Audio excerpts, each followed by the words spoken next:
വളരെ സന്തോഷത്തോടു കൂടെയാണ് ഇന്ന് നിങ്ങളുടെയൊക്കെ മുമ്പിൽ നിൽക്കുന്നത്. ഇവിടെ ഒരുപാട് മെമൻറ്റോസ് ഇങ്ങനെ നിരന്ന് നിൽക്കുന്നുണ്ട്. നിങ്ങളിൽ പല ആളുകളുടെയും ചിത്രങ്ങൾ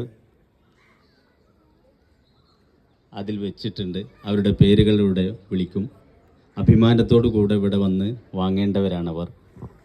നാളെ ജീവിതത്തിൻ്റെ പരുക്കൻ യാഥാർത്ഥ്യങ്ങളെ അഭിമുഖീകരിക്കാൻ പോകുമ്പോഴും അല്ലാത്തപ്പോഴും ഒക്കെ ഉയർന്നു നിൽക്കാൻ കഴിവുള്ളവരാണ് നമ്മുടെ വിദ്യാർത്ഥികൾ. പ്രത്യേകിച്ച് ഇതുപോലെയുള്ള വിദ്യാലയങ്ങളിൽ പഠിക്കുന്ന കുട്ടികൾ. നമ്മൾ പല മുഖങ്ങളെയും കാണുന്നവരാണ്, പല ജീവിത സാഹചര്യങ്ങളിലുമുള്ള ആളുകളെയും പരിചയപ്പെടുന്നവരാണ്.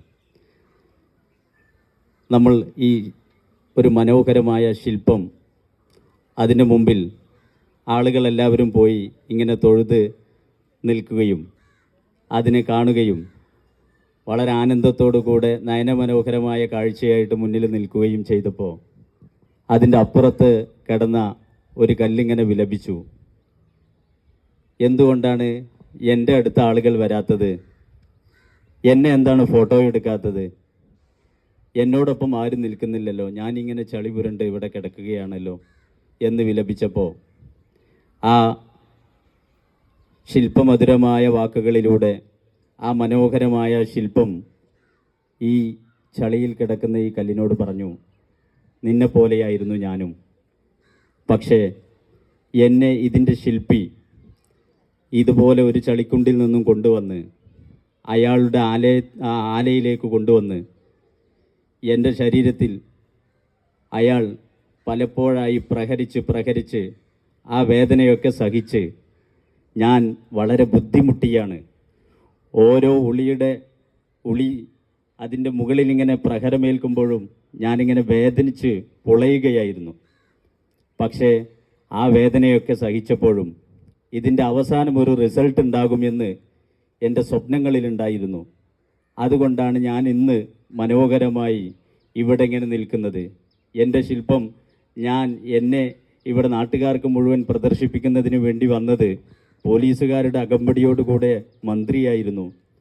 എല്ലാം ഞാൻ സഹിച്ച് ഇവിടെ നിൽക്കുന്നത് എൻ്റെ ക്ലേശമാണ്. നമ്മൾ ഇതുപോലെ നിങ്ങൾ പ്രയാസപ്പെട്ട് ബുദ്ധിമുട്ടി രാവിലെ തിരക്കുള്ള ബസ്സുകളിലൊക്കെ കയറി വന്ന് ഇവിടെ നല്ലൊരു വിദ്യാലയത്തിലെത്തി വളരെ പ്രഗത്ഭരായ അധ്യാപകരോടൊപ്പം നിങ്ങൾ പഠിക്കാൻ വേണ്ടി ഇവിടെ എത്തുമ്പോൾ ഓരോ നിമിഷവും നിങ്ങളുടെ ടൈം ഈസ് പ്രീഷ്യസ് എന്ന് പറയുന്നത് പോലെ നമ്മുടെ സമയം വിലപ്പെട്ടതാണ് എന്ന് മനസ്സിലാക്കിയിട്ട് ഈ ക്ലാസ്സുകൾ ഏറ്റവും വളരെ നന്നായിട്ട് ഉപയോഗപ്പെടുത്തുന്ന മക്കളായിട്ട് മാറുക എന്നുള്ള ഒരു സന്ദേശം മാത്രമാണ് നിങ്ങളോട് എനിക്ക് പറയാനുള്ളത്.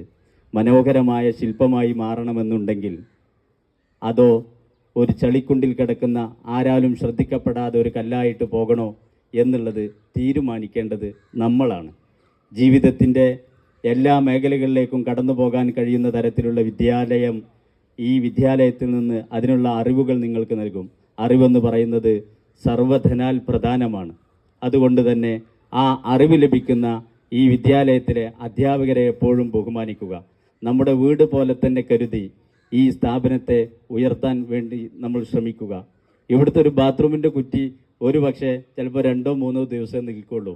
എന്നാൽ 10 വർഷമായിട്ടും 15 വർഷമായിട്ടും നമ്മുടെ വീട്ടിൽ ഒരു ഡോറിൻ്റെ കുറ്റി കേടുവരാതെ, ഒരു പൈപ്പും കേടുവരാതെ നിൽക്കുന്നുണ്ടാകും. എന്തുകൊണ്ടാണ് അങ്ങനെ സംഭവിക്കുന്നത്? അത് നമ്മുടേതാണെന്നുള്ളൊരു തോന്നൽ നമുക്കുണ്ടാകുന്നത് കൊണ്ടാണ്. ഇതും നമ്മുടേതാണ്, നമ്മുടെ വീടിനേക്കാൾ ഇത് നമ്മുടേതാണ് എന്ന് നാം മനസ്സിലാക്കേണ്ടതുണ്ട്. നിങ്ങളിങ്ങനെ മുതിർന്ന കുട്ടികളാകുമ്പോൾ തീർച്ചയായിട്ടും അത് നിങ്ങൾക്ക് കൂടുതൽ ബോധ്യപ്പെടും. അതുകൊണ്ടാണ് ഈ സ്ഥാപനത്തിലേക്ക് കടന്നു വരുമ്പോൾ നിങ്ങളെപ്പോലെ ഇവിടെ പഠിച്ചു പോയ പല മക്കളും പിന്നീട് വന്ന് ഇതിനു വേണ്ടി വലിയ സംഭാവനകൾ നൽകിയതായിട്ട് കാണാൻ വേണ്ടി കഴിയും. ഇവിടുത്തെ തോട്ടങ്ങളും മറ്റു കാര്യങ്ങളൊക്കെ നോക്കുമ്പോൾ നമുക്കത് കാണാൻ കഴിയും. അപ്പോൾ തീർച്ചയായും നന്നായിട്ട് പഠിക്കുക. ആറ്റം സയൻസ് ഇൻസ്റ്റിറ്റ്യൂട്ടിനെ കുറിച്ച് 2 വാക്കുകൂടെ പറഞ്ഞ് ഞാൻ അവസാനിപ്പിക്കാം. നമുക്ക് 10ാം ക്ലാസ് കഴിഞ്ഞിട്ട് വളരെ മനോഹരമായി നിങ്ങൾക്ക് എൻട്രൻസ് രംഗത്ത്, സയൻസ് എടുത്ത് എൻട്രൻസ് രംഗത്താണ് നമ്മൾ പ്രവർത്തിക്കുന്നത്. എൻട്രൻസ് കോച്ചിങ്ങിന് ഏറ്റവും നന്നായിട്ട് കേരളത്തിലെ തന്നെ പ്രീമിയം ഫാക്കൽറ്റീസ് വന്നിട്ട് ക്ലാസ്സുകൾ കൊടുക്കുന്ന ഒരു സ്ഥാപനമാണ് ആറ്റം സയൻസ് ഇൻസ്റ്റിറ്റ്യൂട്ട് എന്ന് പറയുന്നത്. തീർച്ചയായിട്ടും നിങ്ങൾക്ക് അവിടെ അഡ്മിഷൻ എടുക്കാം. നിങ്ങൾക്ക് നിങ്ങളുടെ ഭാവി അവസരമാക്കുന്നതിന് വേണ്ടിയിട്ടുള്ള നല്ല വിദ്യ ലഭിക്കുന്നതിന് വേണ്ടിയിട്ടുള്ളൊരു സ്ഥാപനമാണ് ആറ്റം സയൻസ് ഇൻസ്റ്റിറ്റ്യൂട്ട് എന്ന് പറയുന്നത്. ഏതായിരുന്നാലും കൂടുതൽ ഞാൻ സംസാരിക്കുന്നില്ല.